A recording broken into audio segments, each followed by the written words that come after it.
আজকে ডক্টর ইনায়েতুল্লাহ আব্বাসীর সাথে বাংলাদেশের তথাকথিত আহলে কোরআনের একটি বাহাস হয়েছে। সেখানে আমরা দেখেছি শোচনীয়ভাবে আহলে কোরআনের সেই নামধারী কোরআনওয়ালারা পরাজয় বরণ করেছে।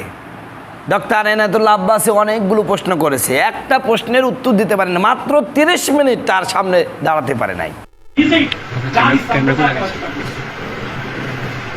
আল্লাহর আখির নবী মুহাম্মদ সাল্লাল্লাহু আলাইহি ওয়াসাল্লাম বলেছেন অন্যান্য নবীদের এটা প্রমাণ করতে কোরআনের ভাষায় আছে।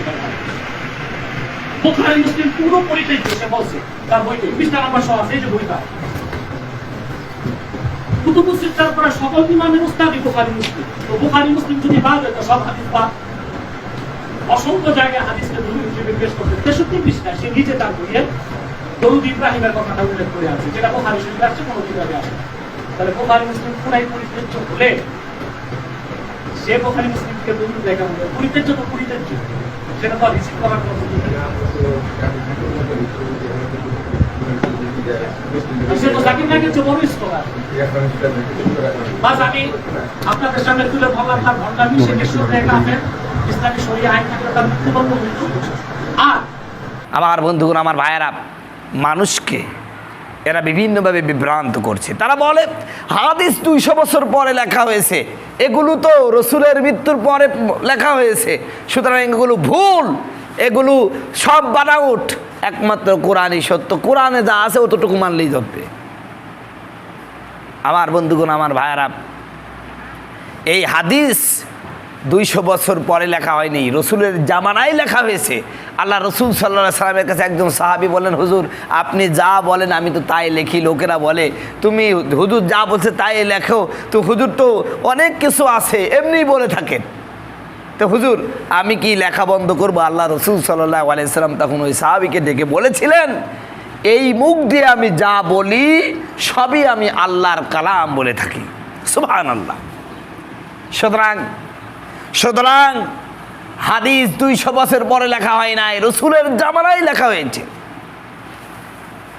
যারা এই কথা বলে যে হাদিস 200 বছর পরে লেখা হয়েছে, এগুলো জাল বানোয়াট।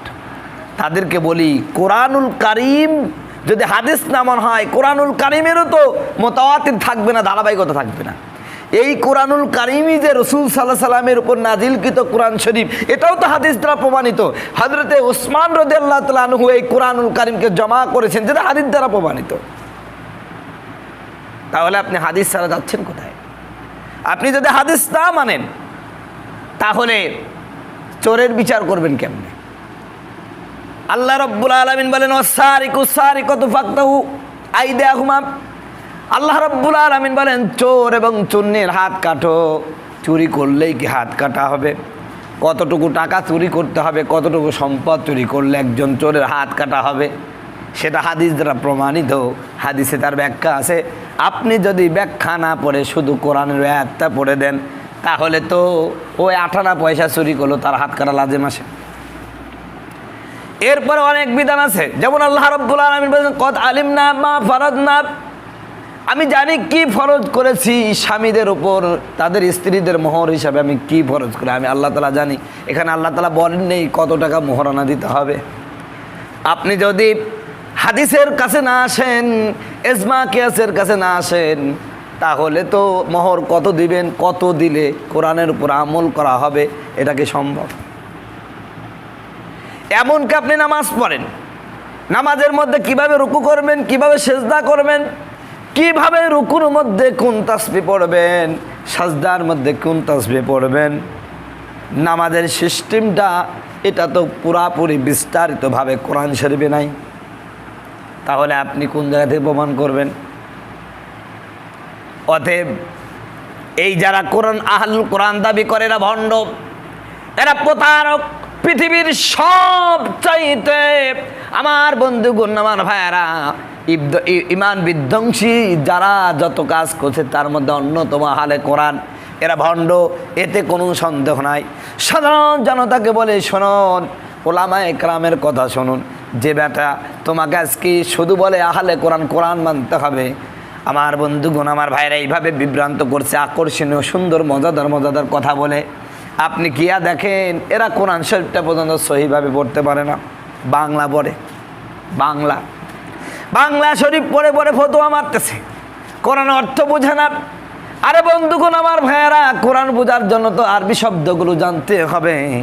আপনি আরবি জানতেন, একজন আর এক আছে সায়েন্টিফিক তাফসীর দেখে, মুখে নাই দাড়ি, মুছগুলো বড় বড়, মানে রবি টুকারের ভাইরা ভাই, তিনি আবার সায়েন্টিফিক তাফসীর করেন।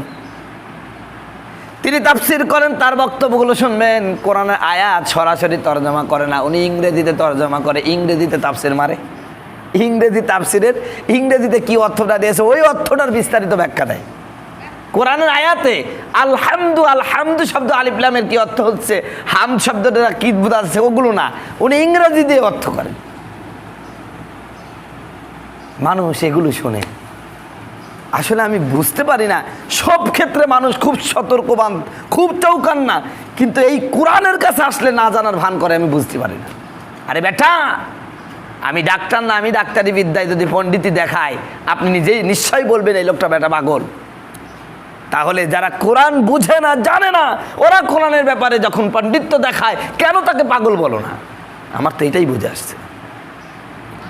সুতরাং এভাবে করেই এরা ওই বিভিন্ন অনলাইনে চ্যানেল ম্যানেল খুলে বিতর্কিত বক্তব্য, মানে বাংলাদেশে বিতর্কিত বক্তব্য শুনতে অভ্যস্ত। আপনি বিতর্কিত কথা বলবেন, তাড়াতাড়ি ভাইরাল হয়ে যাবে, কিন্তু সুদা সপ্তাহ কোরআনের সঠিক কথাগুলো বলেন, আপনার কথা ভাইরাল হবে না। এভাবে করে তারা ইনকাম করে খাচ্ছে। দেখি সমস্ত হুজুররা এক পথে চলছে, আমি তার বিপরীত যদি ফতোয়া দিতে পারি তাহলে দ্রুত ভাইরাল হওয়া যাবে।